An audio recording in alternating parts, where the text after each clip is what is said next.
Bonjour tout le monde. Il y a quelques semaines, je suis allé faire un tour dans le bout de Magog et il y a une espèce de brouillard qui s'élevait dans la montagne, de l'autre côté du lac.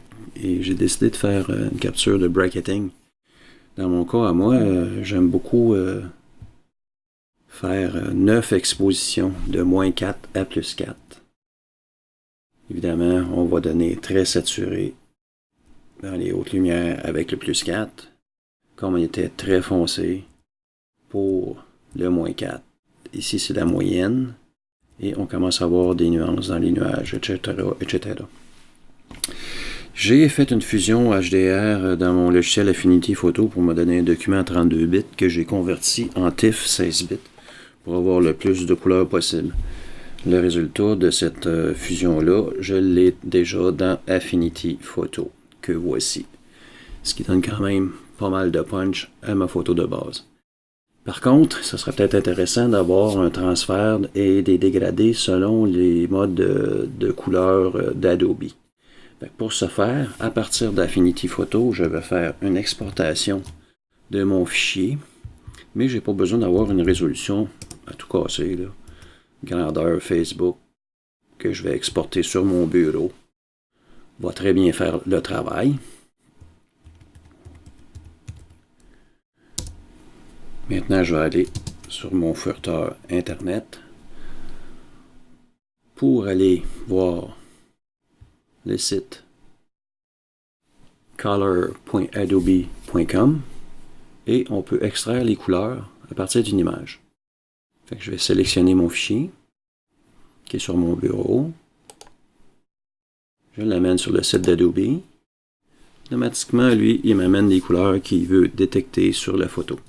Il va me créer une palette des teintes qui sont accessibles selon quelques choix pré-programmés. C'est des algorithmes. Fait qu'on fait le tour tout doucement pour voir ce qui pourrait faire notre affaire. Fait que moi, j'aimais bien la palette de luminé, de coloré, pardon, qui part du bleu jusqu'au vert. Cette palette-là, une fois qu'on l'a désignée et choisie, on peut aller voir la roue chromatique et on peut changer la pastille de base, aussi bien aller chercher la bleue, la grise, un petit peu plus claire, ou le vert. On va rester avec les tons neutres et j'ai le choix de venir voir les semblables par rapport à ma pastille de base. Là, je vais tout perdre mes pastilles. Vous voyez, les semblables sont là, le monochrome est encore en ligne directe. Les triades, c'est mon 360 degrés qui est divisé en 120 degrés. Les complémentaires, qui sont carrément à 180 degrés. Et le composite pour pouvoir faire une image de composition. Composite en français, c'est pas vraiment utilisé. C'est le terme anglophone composite. Moi, je fais une capture d'écran du choix qu'Adobe me présente. Là, vous ne le voyez pas parce que j'ai deux écrans. J'ai mon fichier. Donc, j'ai plus besoin d'être sur Internet. On va quitter Safari et je vais importer ma capture d'écran sur mon document ici, que je peux agrandir. Avec les couleurs qui ont été prédéfinies par Adobe, on va pouvoir se faire une courbe de dégradé. Mais avant, ce serait peut-être bien de voir c'est quoi la théorie d'une courbe de dégradé. Je m'en suis créé une, moi, pour faire du noir et blanc. Si je l'applique, vous pouvez voir que je peux faire du noir et blanc selon la tonalité de la photo. Toutes mes ombres, mes noirs qui sont à 0 sur l'histogramme, j'applique du noir. Et mes blancs extrêmes à 255, j'applique des blancs. Je pourrais me créer d'autres pastilles avec des tonalités différentes, des couleurs différentes. Je fais juste appliquer du noir sur mes ombres et du blanc sur mes hautes lumières. Je peux venir jouer avec mes pastilles pour condenser davantage les contrastes puis me créer des masques dans ma photo. Ça, c'est le concept. Normalement, la courbe de dégradé, il y a des couleurs d'intégrer dedans. Pour Affinity Photo, la courbe de transfert dégradé, eux, ils mettent du rouge, du vert et du bleu. Je vais prendre mon calque de courbe de dégradé, je vais le déplacer en dessous de mes pastilles qu'on va utiliser. Fait qu'ici, le rouge qui est pour les noirs, je peux venir sélectionner avec ma pipette la couleur que moi je veux lui attribuer. Fait que mon bleu foncé, je peux l'attribuer pour les noirs.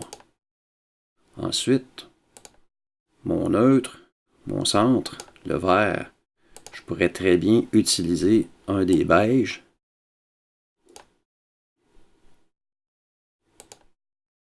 Et mes hautes lumières, par exemple, je pourrais définir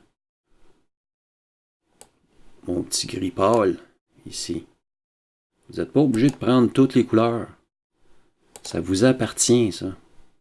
Fait que là, j'ai enlevé l'affichage. Et on peut venir jouer sur les teintes. Mais le plus beau de l'histoire, c'est que c'est pas le mode normal qui est intéressant dans ce type de photographie-là. On peut venir jouer avec le mode de fusion pour obscurcir notre photo, pour l'éclaircir, mais pour la mettre en incrustation ou en lumière tamisée, c'est vraiment très, très, très intéressant.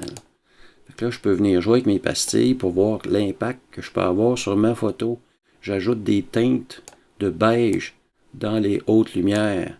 Je pourrais double-cliquer ici pour avoir plus de bleu dans les très hautes lumières, pour limiter l'impact de mes beiges.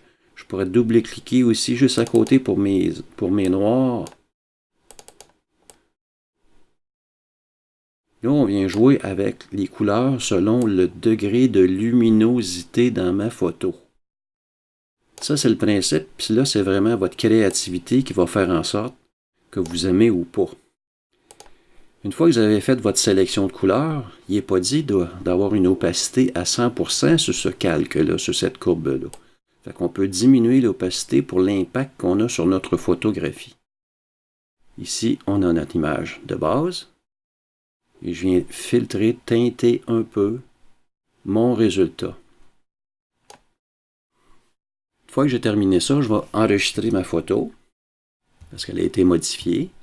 Je veux enregistrer les calques parce que c'est un fichier TIFF. Parce que tout comme Catherine Simard termine ses compositions dans Lightroom, je vais faire la même chose dans Capture One. Et voilà.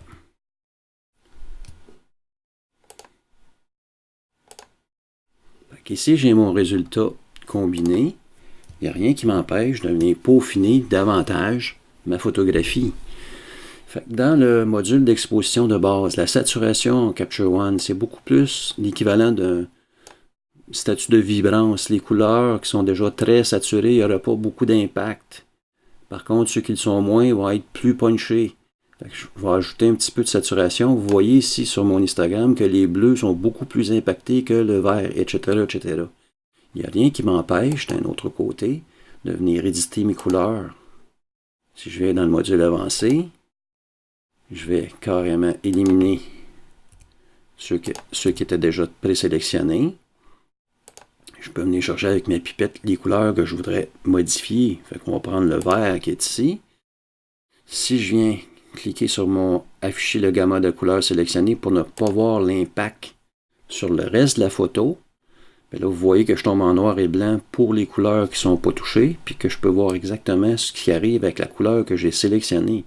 Fait que je pourrais pâlir mes verts, jouer un petit peu avec la saturation, faire la même chose avec d'autres couleurs. Je prends ma pipette, puis moi, je voudrais aller venir jouer dans les couleurs de la montagne.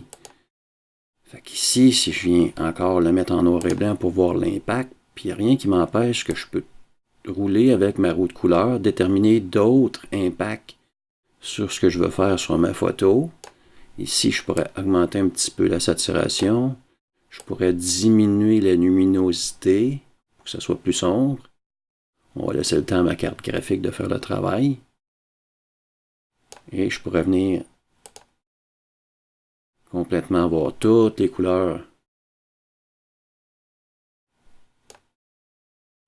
Ici, ma luminosité de mes arbres est peut-être un petit peu trop prononcée, mais vous voyez ce que je veux dire.